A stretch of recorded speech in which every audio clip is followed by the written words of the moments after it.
రుద్రాక్షల ప్రత్యేక కార్యక్రమానికి స్వాగతం. రుద్రాక్ష జగత్రక్ష ప్రముఖ రుద్రాక్ష నిపుణులు, వేదగణిత శాస్త్రవేత్త, ఎన్నో జాతీయ అంతర్జాతీయ అవార్డుల గ్రహీత డాక్టర్ పాండు రంగారావు గారు మన స్టూడియోలో ఉన్నారు. మీ పుట్టిన తేదీ వివరాలు తెలిపి ఎటువంటి రుద్రాక్షలు ధరించాలో గురువు గారిని అడిగి తెలుసుకుందాం. స్క్రీన్ పై స్క్రోల్ అవుతున్న నెంబర్స్ కు ఫోన్ చేసి నేరుగా గురువు గారితో మాట్లాడండి. నమస్కారం గురుగారు. నమస్కారం. ఓం నమ శివాయ. ముందుగా ఒక మోటివేషనల్ స్టోరీతో స్టార్ట్ చేద్దాం. స్టోరీ, అలాగే కార్తీక మాస శుభాకాంక్షలు అందరికీ. చక్కగా ఈ మాసంలో రుద్రాక్ష ధారణ చేయడం ఒక అవకాశము, అది పూర్వజన్మ సుకృతము. ఈ కార్తీక మాసం అంటే శివకేశవులు ఇరువురికి ప్రీతిపాత్రమైనది. కార్తీక దామోదరుడుగా శ్రీ మహావిష్ణువుని, ఈ మాసానికి అధిపతిగా ఈశ్వరుణ్ణి కొలుస్తాము. ఈ కార్తీక మాసంలో పార్వతీ పరమేశ్వరులు కైలాసాన్ని విడిచి భూలోక సంచారం చేస్తూ భక్తుల కోరిన కోరికలన్నీ నెరవేరుస్తూ మాసాంతం వరకు ఇక్కడే ఉంటారని ప్రతీక. అందుకనే ఇప్పుడు రుద్రాక్ష ధారణ నిజంగా ఒక అవకాశం. ఓ చిన్న కథ చెప్పుకొని కార్యక్రమంలోకి పెడతాం. ఒక మామూలుగా ఒక సాధువు అడవికి దగ్గరగా అడవిలోనే ఒక చిన్న గుడిసె వేసుకొని తపస్సు చేసుకోవడానికి ఒక హట్ వేసుకొని, ఒక చిన్న గుడిసెలా ఉంటాయి కదా, అది వేసుకొని ఒక అరుగు పెట్టుకొని దాంట్లో తపస్సు చేసుకుంటున్నాడు, ధ్యానం రోజు చేస్తున్నాడు. అక్కడికి అదే అడవిలోకి ఒక వేటగాడు వచ్చాడు. చేయి తిరిగిన వేటగాడు, తనను మించిన వేటగాడు లేడు అనే చుట్టుపక్కల అడవుల్లోనే ఆ ప్రాంతాల్లో ఆ గూడాల్లో అది మంచి పేరు. సరే, అతను బాగా దాహం వేసి తిరిగి ఆ ఇంటి దగ్గరకు వచ్చి, సాధువు దగ్గరకు వచ్చి, ఆ ముని దగ్గరకు వచ్చి తలుపు కొడతాడు. ఏం కావాలి బాబు అని అడిగితే, దాహం వేస్తుంది, మంచినీళ్ళు కావాలి. సో ఎవరు నువ్వు అని అడుగుతాడు. అలాగే ఇస్తాను కానీ ఎవరు నువ్వు అంటే, నేను వేటగాడిని, నా చేతిలో పడని జంతువు అంటూ ఉండదు, నాకు చిక్కని జంతువు అంటూ ఉండదు, నేను గురి పెడితే తప్పించుకునేది ఇంతవరకు లేదు, అలాంటి గురి, అలాంటి చేయి తిరిగిన వేటగాడిని అని చెప్తే, అలాగా బాబు మంచిది. తర్వాత మీరెవరని అడుగుతాడు. మీరెవరిని అడిగితే, నేను ఒక వేటగాడినే బాబు, నేను భగవంతుడు అనే వేట కోసం చూస్తున్నాను, కానీ నీకు అన్నీ దొరుకుతాయంటున్నావు, నా వేట నాకు ఎప్పుడూ దొరకట్లేదు, ఇన్ని సంవత్సరాల నుంచి నేను ప్రయత్నం చేస్తూనే ఉన్నాను, ఆయన నాకు కనిపించింది లేదు, నాకు దొరికింది లేదు అంటే, పెద్ద అయినా నిజంగా అంత ఇదిగా నీకేం బాధపడకు, నేను గట్టాండు కదా, నీ వేట ఎలా ఉంటుందో చెప్పు, నేను నీకు తెచ్చి ఇచ్చేస్తాను, నాకు తప్పించుకోవడం నా దగ్గర తప్పించుకోవడం అనేది కుదరదు అంటే, దొరకదులేనా ఆయన అంటే, నువ్వు అలా అనకు పెద్ద అయినా, నువ్వు మంచినీళ్ళు ఇచ్చావు నాకు, నీకు సాయం చేయాలి ప్రత్యుపకారం, నీకు ఎలా ఉంటుంది నీ టార్గెట్ చెప్పు, నీ వేట ఎలా ఉంటుంది అంటే అవి చెప్తుంటాడు. ఇలా ఉంటాడు. పైన నెమలి పింఛం ఉంటుంది, నీలమేఘశ్యాముడు, చేతిలో మురళి ఉంటుంది, ఇవన్నీ ఒక్కొక్కటి వర్ణిస్తూ అలా ఏడుస్తూ ఉంటాడు. కళ్ళమ్మటి నీళ్ళు వచ్చేస్తుంటాయి కృష్ణుడిని వర్ణిస్తుంటే. అలా నిర్దేశిస్తుంటే, ఏంటి పెద్ద ఆయన అంత ఏడుస్తున్నావు, అంత కష్టమని, ఇంత కష్టపడ్డావా ఈ వేట కోసం, నాకు చిటికెలో పని అంటే తలుచుకుంటున్నాడు. కస్తూరి తిలకం లలాట పలకే వక్షస్థలే కౌస్తుభం, ఇవన్నీ ఒక్కొక్కటి గుర్తొస్తున్నాయి కదా, కరతలే వేణం కరే కంకణం, ఇవన్నీ ఒక్కొక్కటి గుర్తుకొచ్చి అలా ఏడుస్తుంటే, అంత ఇది ఉందా నీకు నీ వేట మీద పెద్ద అయినా, నేను తెచ్చిస్తాను, నువ్వు బాధపడకు అని చెప్పేసి అడవిలోకి వెళ్ళి చూస్తాడు. పొద్దున్నుంచి సాయంత్రం వరకు తిండి కూడా లేకుండా, నీకు నేను తెచ్చిచ్చే వరకు నేను ఇంకో వేట చేయనంటాడు, నేను నిద్రపోనంటాడు, నీకు ఒప్పచెప్పిన తర్వాత నువ్వు బాధపడక అంతగా ఏడవక్కర్లేదని చెప్తాడు. అడవిలోకి వెళితే కళ్ళు చింపుకొని చూస్తుంటాడు, ఏమీ కనిపించదు. సాయంత్రం వరకు అలాగే ఉంటాడు, మంచినీళ్ళు కూడా తాగడు. రాత్రి అవుతుంది, కళ్ళు చిట్లించుకున్న చీకట్లో ఏమైనా వస్తుందేమో అని చూస్తాడు. కింద వల వేసి ఉన్నాడు, ఎలా ఉంటుందో టార్గెట్ చెప్పాడు కదా, అది అలాంటిది వస్తుందేమో అని చూస్తాడు, ఎక్కడా కనిపించదు. రెండో రోజు వస్తుంది, నీరసిస్తుంటాడు, అయినా వదలడు. అలాగే కళ్ళు చిట్లించుకొని చూస్తుంటాడు, ఇటు నుంచి వస్తుందా అని. తర్వాత ఆ రోజు, రెండో రోజు సాయంత్రం, మూడో రోజు, నాలుగో రోజు అయిపోతుంది, ఇంకా అసలు ఏమాత్రం ఓపిక లేదు, పడిపోయేటట్టున్నాడు, నిద్ర ఆపుకోలేకపోతున్నాడు, దాహం ఆకలి ఒకటి కాదు మొత్తం అన్నీ దాడి చేస్తున్నాయి, అయినా సరే చాలా దీక్షగా చూస్తున్నాడు. సరే, ఇలాగ వస్తూ ఉంటుంది, కృష్ణుడు వస్తాడు, వచ్చి సరిగ్గా వల్ల తనకుగా తాను వచ్చి పడిపోతే దొరికింది వేట అని చెప్పేసి ఉత్సాహంగా అంత నీరసంలోని కిందకి దిగి, అది భుజాన్ని వేసుకొని లాక్కుంటూ ఈడ్చుకుంటూ ఆ ఇంటి దగ్గరికి వెళ్ళి తలుపు కొట్టి, పెద్ద అయినా తలుపుతీ నీ వేట తెచ్చానంటాడు. అంటే నా వేట తేవడం ఏంటి చూస్తే కృష్ణుడు ఉంటాడు. ఇదిగో తీసుకొచ్చాను చూడు అని చూస్తే ఒక్కసారి మతిపోతుంది. కృష్ణుడు అక్కడ ఉంటాడు. ఏంటి కృష్ణ, ఇన్ని సంవత్సరాల నుంచి నేను నీ కోసం ఇంత తపస్సు చేస్తుంటే నాకు కనిపించలేదు, ఆ బోయవాడు ఇలా తీసుకొస్తే అలాగ వచ్చేసావు, ఏంటి సంగతి అంటే అప్పుడు చెప్తాడు, నువ్వు ఎలా పిలిచావో నన్ను నాకు తెలియదు, కానీ అతను పిలిచింది చూసిన తర్వాత, అతను ప్రయత్నం చేసిన ప్రయత్నం చూసిన తర్వాత రాకపోతే నాది కాదు, ఎవరిదైనా తప్పే, ఇది విన్నాళ్ళకి కూడా తప్పే. అతను ఎలా చేశాడంటే ఇంకొకటి పెట్టుకోలేదు, నేనే కావాలనుకున్నాడు, నిద్రపోలేదు, నా నామస్మరణే, నా రూపస్మరణే, నా రూపాన్ని తలుచుకోవడమే, ఎలా ఉంటాను ఇలా ప్రతి క్షణం కంటి రెప్ప వేయకుండా 1 రోజు 2 రోజులు కాదు 4 రోజుల పాటు ఆహారం వదిలేశాడు, అన్నీ వదిలేశాడు. కాబట్టి అతనికి కనిపించాడు. సో కట్ చేస్తే మనకి ఏం నువ్వు ఎంత గొప్పగా నువ్వు ఇది చేసావో, ఎంత ఆర్భాటంగా నువ్వు చేసావని కాదు, ఎంత దీక్షగా, ఎంత పట్టుదలగా ఆయన పట్ల నువ్వు భక్తి శ్రద్ధలు చూపించావు, దాన్ని బట్టే భగవంతుని మన దగ్గర ఉంటాడు. నువ్వు ఎంత ఇదిగా ఉన్నావో నీ దగ్గర కూడా ఆయన అలాగే ఉంటాడు. కాబట్టి ఆర్భాటాలు కావాల్సింది ఆయన్ని చిత్తశుద్ధితో చేస్తే. కాలర్ ఉన్నారు సార్ నిజామాబాద్ నుండి, వాత్సల్య గారు. నమస్తే అండి, గురువు గారితో మాట్లాడండి. నమస్తే గురువు గారు. శివాయ నమః. అమ్మ డేట్ ఆఫ్ బర్త్ 28 మే 1990 అండి. 28 మే 1990. అవునండి. రైట్. ఎవరిదమ్మా ఇది? ఇది మా తమ్ముడిదండి. ఇది సోమవారం పుట్టినట్టు తెలుసా అమ్మ? మండే. అవునండి. అంటే 5 సంవత్సరాల క్రితము ఇది చతుర్థి శుక్లపక్షము శుద్ధ చవితి, ఇది కర్కాటక రాశి, పుష్యమి నక్షత్రము. అవునండి. మా తమ్ముడిని తీసుకొని మా నాన్నగారు మీ దగ్గరకు వచ్చారండి. రైట్. అప్పుడు అసలు అంటే తను బిజినెస్ చేస్తాను, జాబ్ లో వచ్చినాయి అన్ని వదిలేసుకొని ఇది చేస్తూ ఉంటే మీ దగ్గరకు వచ్చారు. వచ్చినాక రుద్రాక్ష తీసుకుని వేసుకున్నారు, బాగుంది. కాకపోతే ఏంటంటే ఇప్పుడు తనకి కొంచెం హెల్త్ ప్రాబ్లం వస్తుందండి. మా ఒక్క రుద్రాక్ష చెప్తాను, వీలైతే అది వేసి చూడండి. రుద్రాక్ష ధారణ ఎప్పుడూ బాగుంటుంది. రుద్రాక్ష ఆరోగ్యానికి కూడా మంచిది. అంటే అనేక ఔషధీయ గుణాలతో పాటు ఆధ్యాత్మిక సంపద కూడా కలిగినటువంటి ఒక గొప్ప ప్యాకేజ్ రుద్రాక్ష. భూమి మీద ఇంతకంటే గొప్ప ఆధ్యాత్మిక సంపద లేదు. ఎందుకంటే దీనికి అన్నిటికీ శంకరుడే. శంకరుడు అంటే శుభములు కలగజేయువాడు అని నిఘంటు అర్థం. సో అమ్మ ఒక్క 11 ముఖాలు, ఏకాదశముఖి, ఏకాదశ రుద్రస్వరూపము. ఇది హనుమాన్ స్వరూపము కూడా. ఆధ్యాత్మికంగా మంచిది, ఆరోగ్యపరంగా మంచిది, భయాందోళనకు అవకాశం లేనటువంటిది ఈ ఒక్క రుద్రాక్ష. ఇది కుదరకపోతే అర్ధచంద్రాకారంలో ఉండే చంద్రాక్షి, చంద్రముఖి అని చెప్పబడే ఏకముఖి రుద్రాక్ష, ఇది కూడా ధరించవచ్చు. ఇది పరతత్వ జ్ఞానానికి, విజితేంద్రియ తత్వానికి, అపమృత్యు నివారణకి, అనారోగ్యాన్ని దూరం చేస్తూ ఆరోగ్యాన్ని పరిరక్షిస్తూ అన్ని రంగాల్లో ముందుంటుంది. ఆల్ ది బెస్ట్ అమ్మ. ఎలాంటి నియమాలు లేవు, ఎప్పుడూ వేసుకోవచ్చు. ఎస్ సార్, జనరల్లీ మనం చూడాల్సింది ఒక మనిషిలో అంతర్ సౌందర్యమా లేదంటే బాహ్య సౌందర్యమా, దేనికి ఎక్కువ వాల్యూ ఉంటుంది అంటారు? ఆయా సందర్భాన్ని బట్టి తీసుకుంటాం, కానీ ఎప్పుడు కూడా రెండిటికీ అవసరం ఉంటుంది. ఇది ఉండాలి, ఇది ఉండొద్దు అని కాదు. కానీ బాహ్య సౌందర్యము అవసరమే, అంతర్ సౌందర్యము అవసరమే. లోపల నీకు నేను లోపల ఏమీ లేకుండా అంతా ఆర్భాటం చేసి పైన ఒక్కటే ఉంటే అది కూడా కరెక్ట్ కాదు. లోపల నిజాయితీ, సబ్జెక్టు అన్నీ ఉండి లోపల ఉండి బైక్ కూడా ఉంటే బాగుంటుంది. ఇప్పుడు చిన్న ఎగ్జాంపుల్, దాంతోపాటు చిన్న కథ కూడా చెప్తాను. ఇప్పుడు ఒక గొప్ప వ్యక్తి, అన్ని రకాల నాలెడ్జ్ కలిగిన వ్యక్తి ఉన్నాడు. అతనికి డబ్బు ఉంది, నాలెడ్జ్ ఉంది, అన్ని రకాలు ఇవి ఉన్నాయి. అతను ఎదురుపడినప్పుడు స్నానం చేయకుండా, బట్టలు చిరిగిపోయి, కాళ్ళకు చెప్పులు లేకుండా, తల దువ్వుకోకుండా, అదో రకం బ్యాడ్ స్మెల్తో ఎదురైతే అతన్ని పలకరించకపోయినా ఆశ్చర్యపడక్కర్లేదు. ఒకడు పనికి మాలినాడు, వెధవ, వాడికి ఏమీ తెలియదు, అంతకు దుర్మార్గుడు ఎవడు ఉండడు, అన్ని రకాలుగా వెధవ మనకి ఎదురైనప్పుడు మంచి కాస్ట్లీ సూటు, బూటు, మంచి టై కట్టుకొని, మంచి పెర్ఫ్యూమ్ కొట్టుకుంటే అతన్ని కుర్చీ వేసి కూర్చోమన్నా ఆశ్చర్యపడక్కర్లేదు. What is the difference between these two? అంటే డిఫరెన్స్ ఓన్లీ ఫిజికల్ అపియరెన్సే ఇక్కడ. సో అలాగని ఫిజికల్ అపియరెన్స్ ఒక్కటి ఉంటే సరిపోదు, అంతర్ సౌందర్యం కూడా ఉండాలి. ఇప్పుడు లేకపోతే ఏమవుతుంది? ఒక రాజుగారికి జబ్బు చేసింది, చాలా అనారోగ్యంతో ఉన్నాడు, ఎంతమంది ప్రయత్నించినా తగ్గట్లేదు, రాజ్యం అంతా చాటింపు వేస్తాడు, అర్ధరాజ్యం ఇస్తానంటాడు, ఏం చెప్పినా అతను అనారోగ్యం తగ్గట్లేదు, ఎవరూ తగ్గించలేకపోతున్నారు. రాజుకి మతిపోతుంది, చావు దగ్గరకు వచ్చేస్తుంది. ఎవరో ఒక అతను వచ్చాడు లోపలికి, ఒక పెద్ద ఆయన ముసలాయన వచ్చాడు. చూడడానికి చాలా భయంకరంగా ఉన్నాడు, ఆకారం అసలు ఏం బాగాలేదు, ఇందాక చెప్పిన ఆకారంలాగే ఉంది. అతను రాజా నేను తగ్గిస్తానని చెప్తాడు. ఏంటి నువ్వు తగ్గించేది ఏంటి, అసలు నీ ఆకారం ఏంటి, నువ్వేంటంటాడు. నాకు అవకాశం ఇవ్వండి రాజా అని చెప్పి తన సంచిలోంచి ఒక పాత్ర తీస్తాడు. అది కూడా అంత శుభ్రంగా ఉండదు, దాంట్లో పసర్లన్నీ వేసి ఇది తాగు రాజా అంటాడు. చిచి ఇది నేను తాగడం ఏంటి, చండాలం, అతలబా ఇంటి తీసేయండి అంటాడు. జబ్బు పడుకొని భుజాలు తీసుకొని అతను తీసుకెళ్ళి పొమ్మంటారు. ఎంతోమందిని చూశాడు కదా, ఏం అవ్వలేదు, వీడు అలాంటి వాడే పొమ్మన్నాడు. సరే వెళుతూ బయట ఒక ఎండిపోయిన చెట్టుకి అది వేసేసి వెళ్ళిపోతాడు.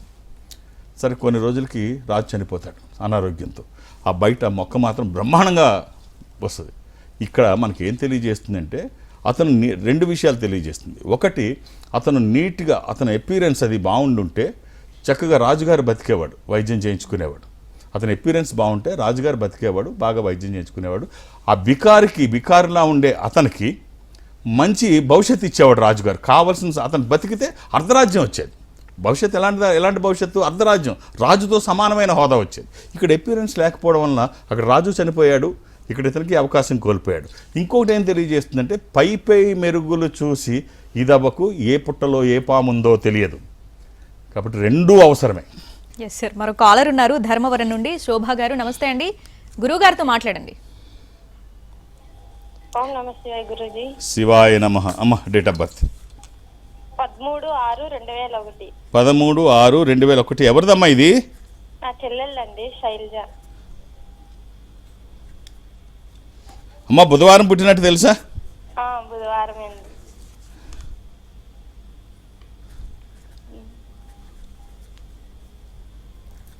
అమ్మ ఇది సప్తమి, కృష్ణపక్షము, బహుళ సప్తమి, అష్టమి గడియలు కూడా వచ్చాయి. అది మీనరాశి, రేవతి నక్షత్రము. అమ్మ ఈ అమ్మాయికి మీరు ఇవ్వాల్సిన రుద్రాక్ష త్రయోదశిముఖి రుద్రాక్ష, 13 ముఖములు కలిగిన ఈ రుద్రాక్ష ఇంద్ర రుద్రాక్ష, రూలింగ్ రుద్రాక్ష, కమాండింగ్ రుద్రాక్ష. అనుకున్నది సాధించడానికి, సంకల్పం సిద్ధించడానికి, కోర్కెల సాఫల్యం కోసం జాతకపరంగా అవసరమైంది కూడా త్రయోదశి. ఇది కుదరకపోతే నవముఖి అమ్మవారి స్వరూపము, విజయాలు చేకూర్చి దోషాలు నివారించేది. మనం చేస్తున్న పనికి ఒక దైవికమైన సపోర్ట్ తీసుకుంటే ఆ వచ్చే ఫలితం ఒక అద్భుతం. అలాని ఏది పడితే అది వెయ్యకండి. దురదృష్టం రుద్రాక్షల్లో 100కి 99 నకిలీయే ఉంటాయి. ఒక్కటైనా మంచిది వేస్తే ఆ ఫలితం ఒక అబ్బురం. All the best. Yes sir, కొంతమంది అసలు ఎప్పుడూ ఎదుటి వాళ్ళు చెప్పేది వినకుండా వాళ్ళు చెప్పిందే కరెక్ట్ అంటూ వాదనలు చేస్తూ ఉంటారు. ఇది ఎంతవరకు కరెక్ట్ అంటారు సార్? అలా చేయకపోతే బతకలేరు కదా, పని చేయలేరు. ఎవరి కాళ్ళు కరెక్ట్ అనుకోకపోతే కష్టం. ఇప్పుడు మర్డర్ చేసిన వాడిని కూడా నువ్వు ఎందుకు మర్డర్ చేసావని అడిగితే అతను ఏమంటాడంటే, మర్డర్ చేయడం నా సాంప్రదాయం కాదు, మా కులవృత్తి కాదు, అక్కడ సిచ్యువేషన్ డిమాండ్ చేసింది, నేను చేశాను, ఆ పరిస్థితుల్లో నువ్వున్నా అదే పని చేస్తావని మనల్ని కూడా మర్డరే అంటాడు. సో కాబట్టి వాళ్ళు నమ్మింది వాళ్ళు నమ్మకపోతే, ఏదైనా విషయం నమ్మకపోతే వాళ్ళు పాటించరు. కాబట్టి అయితే అది ఎంతవరకు కరెక్ట్? అందుకని బ్రిటిషర్స్ ఏమంటారంటే, ఎదరవాడి షూలో కాళ్ళు పెట్టి ఆలోచించి, నీ చెప్పుల్లో కాదు. అప్పుడు ఏంటనేది తెలుస్తుంది. ఒక వ్యక్తి డాక్టర్ దగ్గరికి వెళ్ళాడు. డాక్టర్ గారు, మా వైఫ్కి ఇయరింగ్ ఎయిడ్స్ కావాలి, చెవుడొచ్చింది ఈ మధ్య, వినిపించట్లేదు అంటే, ఆవిడని తీసుకొస్తే తెలిసేది కదయ్యా, నువ్వు వస్తే నేను ఆ డిస్టెన్స్ ఎంత డిస్టెన్స్లో ఎలా పనిచేస్తుంది, ఎంత సౌండ్ రిసీవ్ చేసుకుంటుంది, ఎక్కడి నుంచి తెలియదు కదా, తను ఉంటే బాగుండేది కదా అంటే, తను బయటికి రాదండి సాధారణంగా. అంటే ఓ పని చేయి, నువ్వు వెళ్ళి ఎంత డిస్టెన్స్లోంచి తనకు మాట వినపట్టలేదో తెలుసుకొని రా. సరే వెళ్తాడు, వెళ్ళి గుమ్మంలోంచి పిలుస్తాడు. ఎక్కడున్నావు అంటాడు. ఏం చేసావు టిఫిను, ఎక్కడున్నావు అని పిలుస్తూ ఉంటాడు. ఎక్కడున్నా అంటే అక్కడి నుంచి ఏమీ రెస్పాన్స్ ఉండదు. ఇంకొంచెం దగ్గరికి వెళ్ళి పిలుస్తాడు. తను ఎక్కడో పెరట్లో కుర్చీలో కూర్చొని ఉంటుంది. ఆ మధ్యలోకి వెళ్ళి పిలుస్తాడు. ఇంకొంచెం దగ్గరికి పిలుస్తాడు. ఏమైనా వెనక్కి వెళ్ళి కుర్చీని పట్టుకొని, ఎక్కడున్నావు, ఏం చేసావు అంటే, ఇప్పటికి 4 సార్లు చెప్పాను, పెసరట్ ఉప్మా చేశా, ఇంకా ఎన్నిసార్లు చెప్పను, మీ చెవుడితో చచ్చిపోతున్నాను. సో చెవుడున్నది వాళ్ళ ఆవిడికి కాదు, ఈయనకి. సో చాలా సందర్భాల్లో మనకి మన కళ్ళకున్న పొరలు తీసేస్తే అదేంటో కనిపిస్తుంది. మనం ఏ రంగుటద్దాల్లో చూస్తే అలాగే కనిపిస్తుంది. మనకేముందో ముందు తెలియకుండా ఎదరాళ్ళని తప్పు పట్టడం, ఎదర లోపం అనుకోవడం చాలా తప్పది. కాబట్టి ముందు ఎదరవాళ్ళ షోలో కాళ్ళు పెట్టి ఆలోచించడం కరెక్ట్. మిమ్మల్ని కలవాలి అనుకుంటే ఎలా సార్? నేను ఒక ఆధ్యాత్మిక సంస్థలో ఉన్నాను. ఈ సంస్థ ప్రపంచవ్యాప్తంగా ఉంటుంది. సో నేను ఎక్కడికి జనరల్గా వెళ్ళడానికి అవకాశం ఉండదు. కానీ గురువారం ఏదో ఒక ఈ సంస్థ బ్రాంచ్లో ఒక బ్రాంచ్కి సౌత్ ఇండియా అటెండ్ అవుతాను నేను. దక్షిణ భారతదేశంలో ఏదో ఒక ఆఫీస్కి. ఇప్పుడు నేను కమింగ్ థర్స్డే నేను రాజమండ్రి ఆఫీస్కి వెళ్తున్నాను. రాజమండ్రి ఆఫీస్లో మధ్యాహ్నం 1:30 వరకు ఉంటాను. అంటే 2-3 గంటలు అంతే, 2.5 hours ఎక్కువ ఉంటాను. 1:30 వరకే ఉంటాను. అక్కడి నుంచి మళ్ళీ వెనక్కి వచ్చేస్తాను. మీరు 2-3 పేర్లు నమోదు చేయిస్తే నాకు చాలా కష్టమైపోద్ది. అర్థం చేసుకొని సహకరించండి. ఈ మధ్యన గ్యాప్ కూడా వచ్చింది రాజమండ్రి వెళ్ళడంలో. నేను తక్కువ సమయం ఉంటాను. నాకు అక్కడ కావాల్సింది సంఖ్య కాదు, సమయం. మీరు ఇక్కడ చూస్తున్నారు, ఒక 8 సెకండ్లో నేను జాతకాన్ని ఎనలైజ్ చేస్తున్నాను. జస్ట్ 8 సెకండ్స్లో. ఓన్లీ డేట్ ఆఫ్ బర్త్ ఒకటే తీసుకోండి. నాకు 1 నిమిషం టైం ఇస్తే మీ జాతకాన్ని చాలా బాగా ఎనలైజ్ చేయగలన నమ్మకం నాకుంది. మీకు ఆ నమ్మకం ఉంటే 2-3 పేర్లు నమోదు చేయించకండి, ఒక్కొక్క పేరు నమోదు చేయించండి రాజమండ్రిలో. అలాగే మా అమ్మాయి శ్రావణి కూడా, తను చాలా కాలం తర్వాత బెంగళూరు, కొన్ని సంవత్సరాల తర్వాత, కొన్ని సంవత్సరాల తర్వాత ఇవాళ బెంగళూరు ఆఫీస్లో ఉంటుంది. తను కూడా అంతే, మధ్యాహ్నం 2 మధ్యాహ్నం మ్యాక్సిమం 2, నేను 1 గంటన్నర, తను 2 వరకు మధ్యాహ్నం అక్కడ ఉంటుంది. 1 గంటన్నర 2 తను కూడా అంతే. శ్రావణి బెంగళూరు కార్యాలయంలో కొన్ని సంవత్సరాల తర్వాత వెళుతుంది. మీరు 2-3 పేర్లు నమోదు చేసిన కష్టమే, కొంతసేపే తను ఉంటుంది, అర్థం చేసుకొని సహకరించండి. ఇక నన్ను హైదరాబాద్లో కలవడానికి నేను ఎవరికి అపాయింట్మెంట్స్ ఇవ్వను, ఏ రికమెండేషన్ తీసుకోను. నన్ను కలవడానికి ఎలాంటి అపాయింట్మెంట్స్ ఏం అవసరం లేదు, నేను ఉన్నప్పుడు వస్తే చూసేస్తాను. నేను అన్ని రోజులు శని ఆదివారాలతో కలిపి అన్ని రోజులు హైదరాబాద్లోనే ఉంటాను, ఒక్క గురువారం నాడు తప్ప. అలాగే దూర ప్రాంతాల నుంచి కూడా ఇక్కడి వరకు రావక్కర్లేదు, ఈ సంస్థ అన్ని చోట్ల ఉంటుంది. నాతో మీరు మాట్లాడాలనుకుంటే సౌత్ ఇండియాలో మీరు ఎక్కడున్నా ఈ సంస్థకి దగ్గరలో దక్షిణ భారతదేశంలో నేను అటెండ్ అవుతాను. అది చెన్నై కావచ్చు, బెంగళూరు, విశాఖపట్నం, విజయవాడ, తిరుపతి, రాజమండ్రి, శ్రీశైలం, వేములవాడ, కాళహస్తి, ఏదైనా మీరు అక్కడికి వెళితే వాళ్ళతో మాట్లాడించే ప్రయత్నం చేస్తారు. వీడియో కాల్ మాట్లాడే ప్రయత్నం నేను చేస్తాను. సో ఆ విధంగా నన్ను కలిసినా, డైరెక్ట్గా హైదరాబాద్ వచ్చి నన్ను కలిసినా, లేదు గురువారం నాడు రాజమండ్రిలో నన్ను కలవాలనుకున్నా. అలాగే శ్రావణి మా అమ్మాయి ఇప్పుడు ఈ రోజైతే ఎక్కడ ఉంటుంది బెంగళూరు ఆఫీస్లో, మంగళవారం నాడు మళ్ళీ తను విశాఖపట్నం కార్యాలయం. ఇది కార్తీక మాసం కదమ్మా, లేకపోతే ఒక ఆధ్యాత్మిక సంస్థలో ఉన్నప్పుడు మేము ఒక దగ్గరే కూర్చోవడం కరెక్ట్ కాదు. సో అందుకనే మా అమ్మాయి అక్కడికి విశాఖపట్నం వెళుతుంది, మంగళవారం నాడు అక్కడ ఉంటుంది, ఈరోజు బెంగళూరులో. సో కలవాలనుకున్నప్పుడు ఒక్కొక్క పేరే, ఎక్కడైనా నన్నైనా తన్నైనా అర్థం చేసుకొని సహకరించండి. రైట్, కాలర్ ఉన్నారు సార్ వరంగల్ నుండి, పల్లవి గారు. నమస్తే అండి, గురువు గారితో మాట్లాడండి. నమస్కారం గురుగారు. ఓం నమ శివాయ. అమ్మ డేట్ ఆఫ్ బర్త్ 8/8/1998. అమ్మా. అవును గురుగారు, అన్ని 8లే. రైట్ గురుగారు, నేను మీరు ఇచ్చిన రుద్రాక్ష వేసుకున్నాను, నాకు చాలా అంటే చాలా బాగుంది. నా బిజినెస్ లో ఎంత లాస్ ఉండేనో ఇప్పుడు అంత హై పిచ్ లో ఉన్నాను. అమ్మా శనివారం పుట్టినట్టు తెలుసు కదమ్మా గురుగారు. ఇది మా చెల్లిది. అలాగే ఇది పాడ్యమి కృష్ణపక్షము, పున్నమి తర్వాత రోజు. ఇది పూర్వాభాద నక్షత్రము, మీనరాశి. అమ్మ తనకి మీరు ఇవ్వాల్సిన రుద్రాక్ష ఒక ద్వాదశముఖి రుద్రాక్ష, 12 ముఖములు కలిగిన ఈ రుద్రాక్ష ద్వాదశ ఆదిత్య స్వరూపము, అంటే సూర్య స్వరూపం.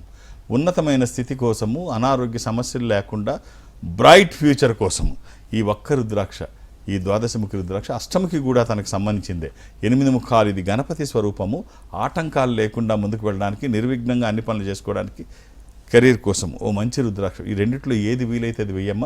24/7 ఎప్పుడూ వేసుకోవచ్చు, ఎలాంటి నియమాలు లేవు. ఇది వచ్చిన తర్వాత ఆ ఫలితం ఏమిటంటే ఇది ధరించకముందు మీరు ఎలా ఉన్నారు, ఏ పని చేస్తున్నారు, ఎలాంటి ఫలితాలు వస్తున్నాయి మీకు తెలుసు.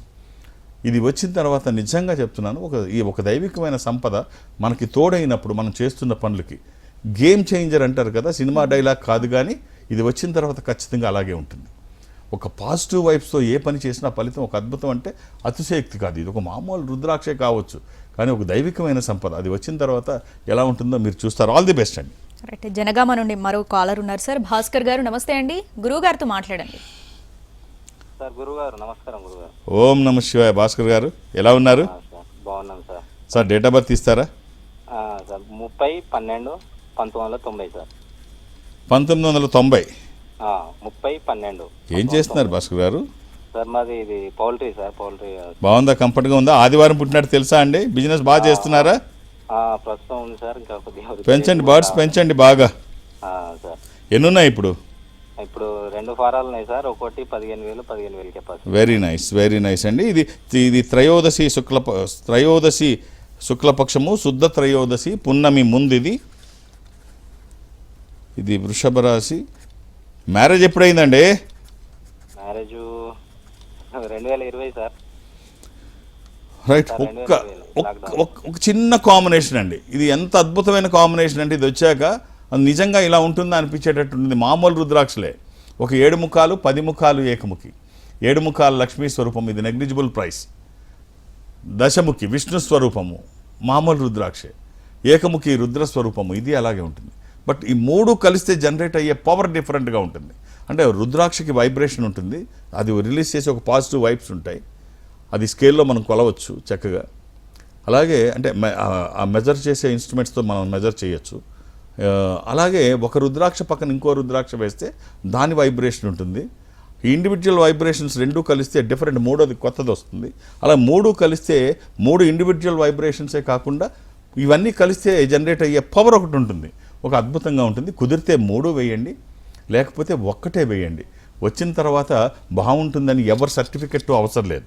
అవి సరైనవి, సరైన పద్ధతిలో వేయగలిగితే మనం జీవించి ఉన్నంత వరకు నెగిటివ్ ఫోర్సెస్ మన మీదకి రాకుండా విజయాలు ఎప్పుడూ మన పక్కనే ఉంటూ అన్నిట్లో ఇది దోహదపడతాయి. ఆల్ ది బెస్ట్ అండి. సార్ ఒక విషయం చెప్పండి సార్, వ్యక్తుల మనస్తత్వాలు మారవు అంటారు, ఇది ఎంతవరకు నిజం సార్? అది కరెక్టే. అంటే పైకి ఎలా నటించినా, ఇప్పుడు అందరూ నటులే. ఇప్పుడు మనం మాట్లాడుతున్నాం, ఇది నటనే, నిజం కాదు కదా. ఎందుకంటే నిజమైతే ఏముంటుంది, ఆ ఫ్లో ఎలా వస్తే అలా మాట్లాడాలి. ఇప్పుడు మనం కెమెరా ముందు ఉన్నాం కాబట్టి ఫ్రేమ్ చేసుకొని మాట్లాడుతున్నాం, నోటుకు వచ్చినట్టు మాట్లాడట్లా. సో ఇప్పుడు భార్యతో మాట్లాడినప్పుడు ఒక రకంగా మాట్లాడతాడు, తల్లితో మాట్లాడినప్పుడు ఒక రకంగా మాట్లాడతాడు, పిల్లలతో మాట్లాడితే అప్పటికప్పుడు చేంజ్ అయిపోతుంటాయి అన్నీ. అంటే ఇదంతా నటనే. సో బేస్ అనేది ఒకటి ఉంటుంది, అది ఎప్పుడూ మారదు. సిగ్మండ్ ఫ్రాయిడ్ ఏమంటాడంటే, మనిషికి ఒక మనసు ఉంది, దీనికి కష్టము సుఖము ఉందని మొట్టమొదటిసారి చెప్పిన ఫ్రాయిడ్ 5 సంవత్సరాల వయసులో ఏ మనస్తత్వం అయితే ఉంటుందో చివరి వరకు అదే వ్యక్తిత్వ లక్షణంగా నిలిచి ఉంటుంది అంటాడు. ఇప్పుడు ఒక వ్యక్తి, ఒక సాధువు రోడ్డంబట వెళుతూ ఉంటే నీళ్ళల్లో ఒక తేలు కనబడింది, మునిగిపోతుంది. దాన్ని జాగ్రత్తగా బయటికి తీద్దామని సాధువు ఏం చేస్తాడంటే, ప్రయత్నం చేయడంలో జాగ్రత్తగా దాన్ని పట్టుకొని జాగ్రత్తగా తీస్తాడు. అది కుడుతుంది, అది కుట్టితే వదిలేశాడు. అది మళ్ళీ నీళ్ళల్లో పడిపోయింది. ఈసారి జాగ్రత్తగా తీద్దామని మళ్ళీ ట్రై చేస్తున్నాడు, అది నీళ్ళల్లో కొట్టుకెళ్ళిపోతుంది, పాపం మునిగిపోతుంది. ఈసారి మళ్ళీ జాగ్రత్తగా తీసుకొని మళ్ళీ అలా 4-5 సార్లు తీస్తాడు, అది సరిగ్గా కుడుతుంది, వదిలేస్తున్నాడు.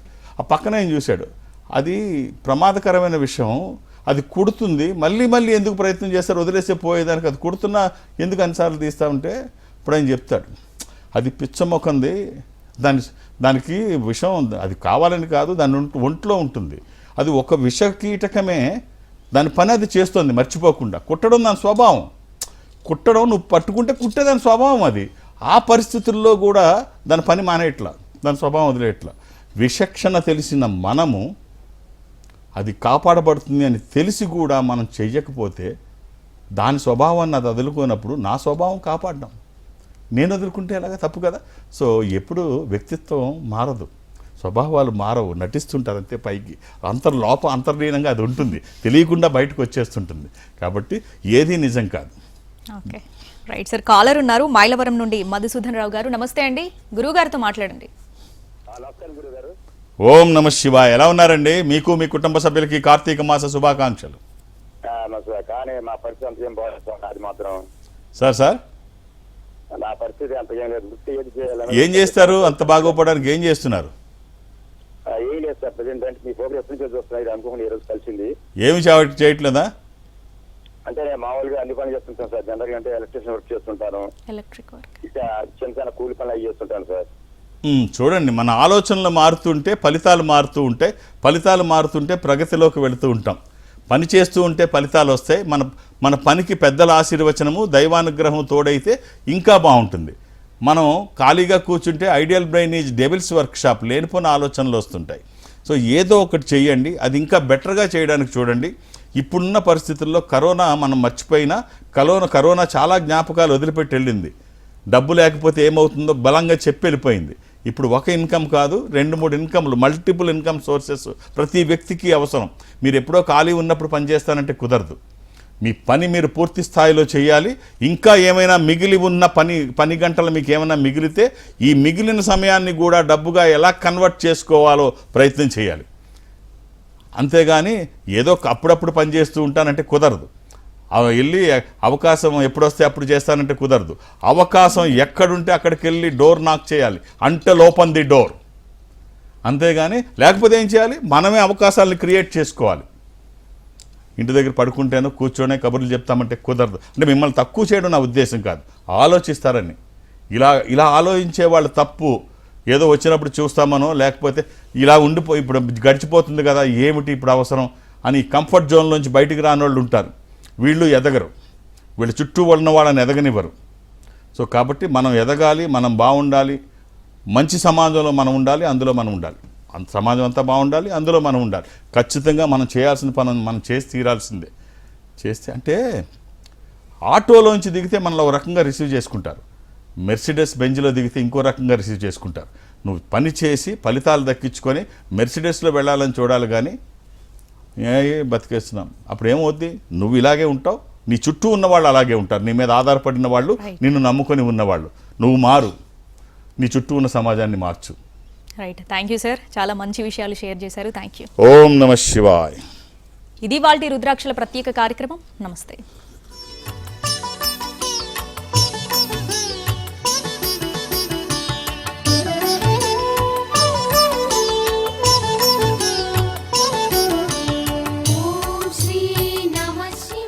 Indo Nepal Rudraksha organisation, Jubilee Hills, road number 45 మరియు సోమాజిగూడ, హైదరాబాద్. సంప్రదించాల్సిన ఫోన్ నంబర్స్ 9118845678, 9177778855, 8186899997